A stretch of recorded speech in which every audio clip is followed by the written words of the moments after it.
Hello, everyone. Welcome back to the Stretford Paddock for another episode of Paper Talk. I'm here with Damian. Hey man, how's it going? Not too bad. How are you? I'm all right. It was a bit of an interesting press conference this morning. I don't know if you're able to listen to all of it, were you? No, it was the early hours of this morning. It was like I can't 5 in say the I'm morning. that tier of a journalist. No, not that crazy, yeah. Should we get right into it? Yeah, let's get right into it. If you want to take the lead. Yeah, I'll take it off. Well, obviously in the papers they were talking this morning saying that Pogba's agent came out talking about that he's done nothing wrong, he was defending him. And if we're going to go over to the press conference as well, Ollie did come out and say that there's an agenda against Paul. His exact quote is, "It's an agenda against Paul. He's a great, great professional. Never been any problems. He has a heart of gold. Paul's never put himself out of the team, always given his best." And I don't know about you, but when he's talking about an agenda, I'm calling BS on that. I think it's interesting with the word agenda. I think maybe he's coming at it maybe from the professionalism angle. I mean, There was a lot of talk on the online in the past few days about, you look at the Neymar situation, who's gone AWOL from PSG. You look at the Griezmann situation, he's not got his move to Barca. I believe he's gone AWOL for Atletico. Pogba, yeah, he's shown up to training on time. That's kind of the minimum, though, isn't it? What we should expect from a player of that standard. He has bitched and moaned essentially when he went out when he was in was it Japan when he was looking for a new challenge. Raiola, who, no surprise him, he's an absolute scumbag. You saw the video that Ferguson put out, well, not the video he put out, but where he was talking about the Cell Sharks meeting. I actually saw that when it came out. Brian Majati, I used to subscribe to him on YouTube, and I remember seeing that at the time, coming out and saying that, why did you let Pogba go? At the time, he goes, because it was the agent. He was an absolute, to quote Fergie, he was an absolute shitbag. Yeah, and it's hard to disagree. Seeing what he said recently, definitely. Yeah. It just seems like there's problems coming up out of the blue all the time about Pogba. And well, not even out of the blue, it just keeps on coming out. And then for Ollie to come out saying that there's an agenda against him, I don't personally know how there can be an agenda from the media against Paul when, like you said, Paul's come out and said that he wants a new challenge somewhere else. Yeah. Right? And then his agent comes out and says that we're looking at a different place for Paul to continue his career. And the media are taking any information that they get anyways. But when you supply them with that knowledge that there is this player wanting to leave, his agent can't really... his agent's going to try and get Paul wherever he goes. That's the job of an agent, obviously, to get the best deal. But for Ollie to... I don't know. I feel like he was very fluffy. That's my word I'm using in his press conference. He's not being as ruthless as he said that he was going to be at the end of last season. And he can't control fully who comes, who goes. Obviously, there's the board that he has to go through. But when he was talking about in his press conference today that there is that agenda against Paul and that everyone at the club has a clean slate. When he finished the season last year with Huddersfield, he said some players who are not going to be here next season.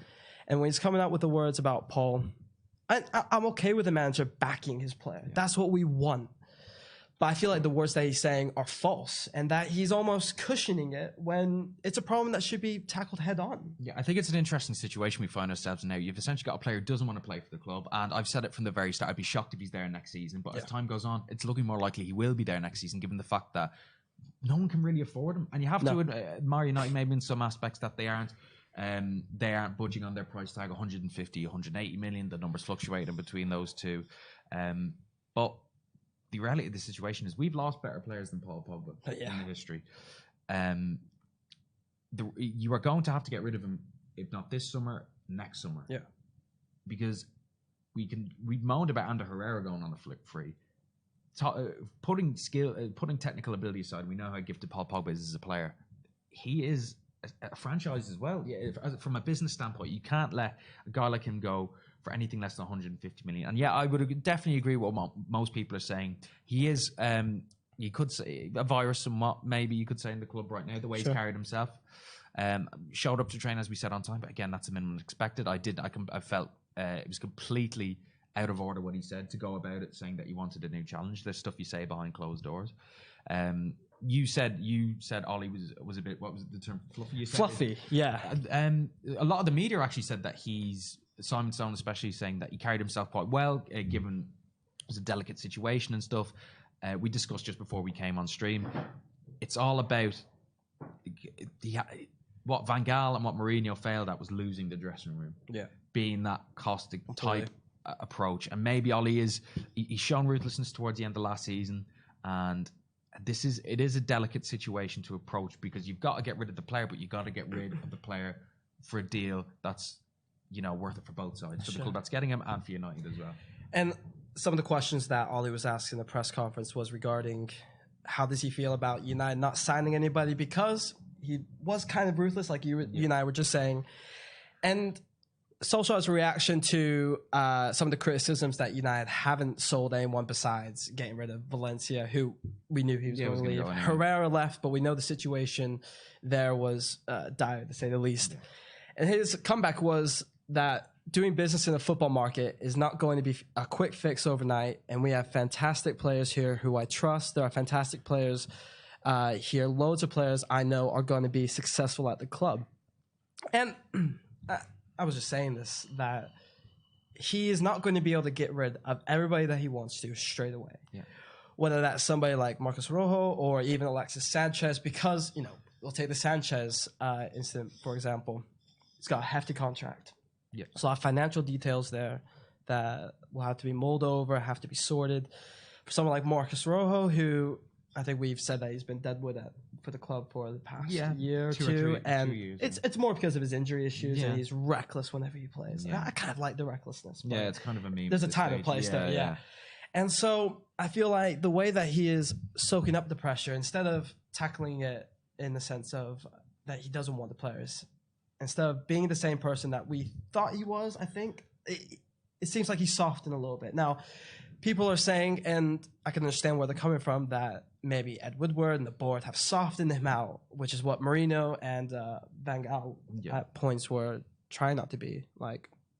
And so there's that issue that he's becoming a yes man now. And I think that's very clear, especially with how he reacted about having Paul Pogba rumors recently come up in the press conference. And when he's talking about United going on tour, he's talking all about how, this is Manchester United, we're the biggest club in the world. And I like those answers, don't get me wrong. Yeah. But I don't like hearing them over and over again. And I feel like he is subsiding a lot of the issues, whether that's because he can't come on them properly or because, he is softening up. What do you think? Well, suppose, given the end of last season of just how bad it was, he's going to have to come into this new season. I mean, we remember how bad last season was going into it and how Jose approached last season. And he was, like you said, the opposite of fluffy, essentially. He was honest. Aggressive, almost out of order, you'd come and say. And that destabilised the ship before we'd even kicked the ball during the season. And sorry, I was just going to say as well, one of the other things that he was mentioning, while we're talking about getting rid of players and keeping players, he did mention that they mentioned David De Gea's contract. So it's been a long summer, that there's been a lot of renegotiating, and it's a process. So it's good to see that that's getting attention, that's not being mulled over, because none of the journalists asked about that. Yeah. And so, he is saying some things. Yeah, the De Gea situation is one that's kind of been overshadowed by this Pogba one as well. I think it's because maybe a less...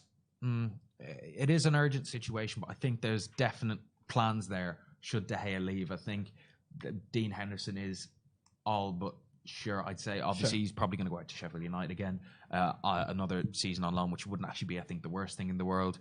De Gea, obviously, they can trigger, I believe, an extra year extension on his contract. But again, that would decrease him in value. Sure. Again, he's been a professional as well. But let's not forget, David De Gea has wanted to leave this club several times before. Yeah. That's not taking away before people go at me what he's done for the club. He's been our best player for the past 6 seasons, I'd say, easily. Most consistently. Most consistent, despite towards the tail end of last season. I don't think that takes away from just how crucial he is. But I think when it comes to a business, if he wants to leave, same as Pogba, we've lost better players than De Gea. Let him go. We've got a more than capable goalkeeper there in Dean Henderson. I think, but I do think I would like to see De Gea stay. Yeah, I would if he'd like to stay. I think he's still got a goalkeeper's lifespan, as we know, is a lot longer than any other player. I still think he can play at that top level. People saying he's finished at the end of last season, I think, is absolutely comical at this stage. No. I think the whole mood in the camp, goalkeeper is all about confidence, and I think United as a whole were not a confident team towards the end of last season as well. And I agree. Well, talking about the end of last season, we had the debut of one of our most exciting prospects, I think, ever, Mason Greenwood. Yeah. Ollie mentioned him in the press conference, saying that Mason will definitely play more games this season in the preseason, and he has grown more over the summer, and I think his confidence has grown too after the Cardiff game. And to see such excitement from Ollie about Mason Greenwood, I think that's a positive. Going over a lot of the deadwood that's in the team, if we were to look at people who are going to be probably cemented in that starting lineup, hopefully. Mason Greenwood had an impressive game. He had 85% pass accuracy. People are saying that, he should have scored 3 or 4 goals by the end of that game. And it would be interesting to see if somebody like Mason Greenwood, someone like Chong, can perform well in the preseason. That's really what this preseason is all about. It's all about giving a run out to the young players and messing around with formations. Obviously, Ollie used to mess around with either the 4-4-2 diamond or a 4-2-3-1 and mixing up maybe with a 4-3-3 that Jose used to play quite a bit.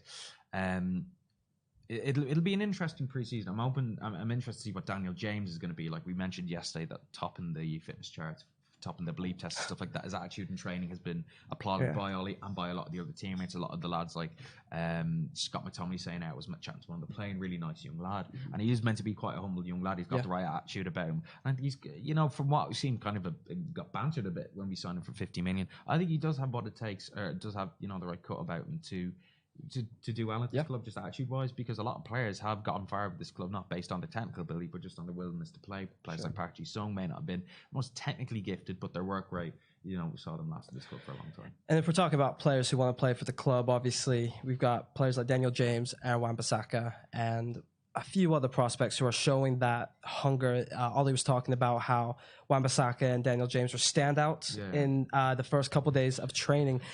And this kind of leads into a issue I have with the fitness levels at the club, because Daniel James did surpass all the fitness levels of all the players there. But is that impressive for Daniel James, or is that showing how poorly the team has been built fitness-wise over the past couple of years, excuse me? Well, you're hoping maybe a kid like this who comes in from a mid-table championship team, and the fact he's out running and outdoing everyone at fitness levels might give some of the leading players a kick up the arse.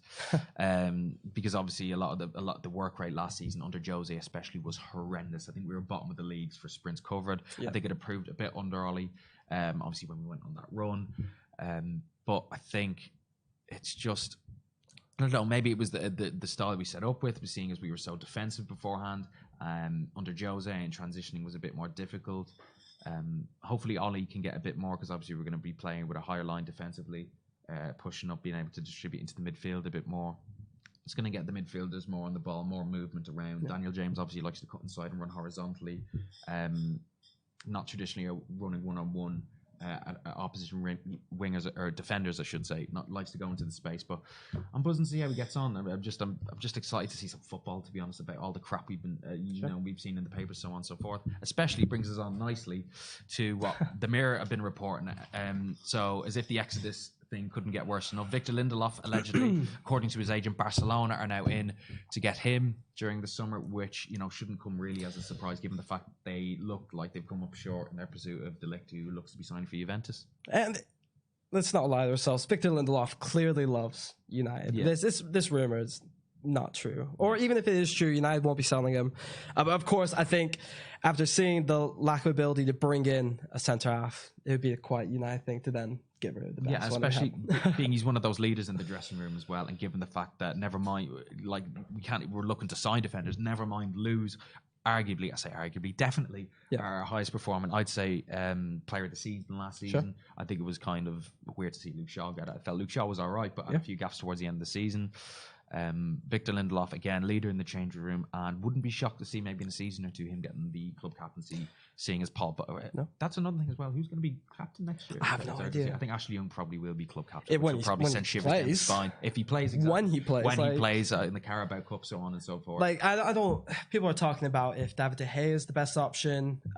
If I'm honest, I actually don't have an answer. Yeah, it's hard to think, isn't it? I don't think we'll find out until the first day of the season whether that means Ashley Young does start, or if it's hard to see how he doesn't start Wan-Bissaka. No, especially after spending 45 million. Oh, stop! He'll be tuned into that team, to be honest. Well, another thing I was going to mention about Lindelof is that he's clearly built quite a good relationship with David De Gea over the past year, and it's hard to imagine that having anything to do with how David De Gea signs his contract. But I think for De Gea, one of the biggest things, or one of the biggest problems he probably had, was having Phil Jones, Chris Smalling being in front of him. Yeah. And I think to see that relationship build between Lindelof, I don't really see that same thing happening with Smalling and Jones. Now, whatever happens behind the scenes happens. And one of the biggest rumors in the past 24 hours, talking about players coming out, another player coming in, Mario Lemina. Yeah, Mario Lemina, obviously a few journalists, Simon Peach especially, coming out and saying that United have inquired about him, Sky Sports running with it as well. A lot of people split a lot of opinion online, people saying signing again lower tier players. We missed out on Tielemans, who allegedly decided to choose Leicester over us. His agent wanted to hang off signing because he wanted an offer to come in from someone like United, but Tielemans decided to choose United. I actually don't really hate the Lemina signing as much as a lot of people do. He's going to become south of. Allegedly, all they want to do is get their money back. They spent £17 million on him. Anything south of 20 million in this market is pretty impressive to get. It's so cheap. And I think when you consider people are saying, why don't we get rid of the Deadwood? Why don't we? Well, you can't get rid of the Deadwood unless you get something in to replace it. And I think bringing in someone like Mario Lemina will mean perhaps the end of someone like, I don't know, maybe we'll see Matic. I don't think Matic will leave this summer, but taking definitely a secondary role. He definitely shouldn't be starting, though. Let's be honest. I think he should be starting to be pushed out a little bit more. For Lemina to be brought in, whether there is a squad rotational player, that's almost Ander Herrera's placement right there. But I'm not saying he's on the same level. Yeah. But going forward, he's 25 years old, and he's I think he's a great bench player. I think he's great to come off the bench, and we'll be needing somebody like him for when the Carabao Cup comes into play, and when we start playing Europa League football. And for 18 million, can't go wrong with that. Exactly. Well, you look at someone like, maybe it's a bad example, but Michael Carrick, when he signed, I'm not saying Mario Lemina for 1 second is going to be the technical ability of Michael Carrick, but when Michael Carrick signed in like 2006 for like 18 million, it was kind of laughed at, so on and so forth. For the money it was spent, an English player from a team like Spurs, who weren't the powerhouse they were now. Not saying Lemina is going to be that, but it does get that vibe that getting a player who he has hit peaks and troughs with Southampton, but I tell you what, for 18 million, I wouldn't turn my nose up at that at all. No, especially to have, if we were to sign somebody like Bruno Fernandes as well, to have 2 midfielders, that's good. Hopefully we don't get rid of Pogba, because then we need someone else to replace him. In that case, we need 3. We need the centre half. Don't see Lindelof leaving. Yeah. And so to see us rumoured with a good squad rotational player, it makes sense then to get rid of any Deadwood after that, I would say. But no, you're completely right. To get rid of those players, we would need to sell, we would need to buy bench players, we need to buy squad rotational players. So it completely makes sense for me. Again, kind of wish that business was done quicker. I think there's a lot of rumors popping around about 5-6 players every week, and I really just want to see a deal done. I'm pretty sure that's common knowledge for most of the fans joining us, and I'm going to cut it right there for us. We've gone on. I think we've covered every detail pretty much. There's a lot to talk about today. I mean, considering a slow news day the past few days, I think we've covered a lot of ground today. And to be honest with you, we've got the match coming up on Saturday. Yes, and it's a good time to mention as well that we will be doing our first ever watch along on Saturday for the Perth Glory game. So make sure to check that out. We'll be live at around, I think, 11:30 in the morning. Building up towards the game. So it should be good. I'm looking. It'll be great. We also have Joe over there. He'll be covering videos for Stretford Paddock all around Australia as well. And make sure to follow us on Stretford Paddock on Twitter and Instagram and Facebook. And if you guys haven't and you're still watching the video, make sure you subscribe to the channel, because we will be putting out videos related to United on a daily basis coming up into the preseason and throughout next season as well. And until next time, see you guys. See you.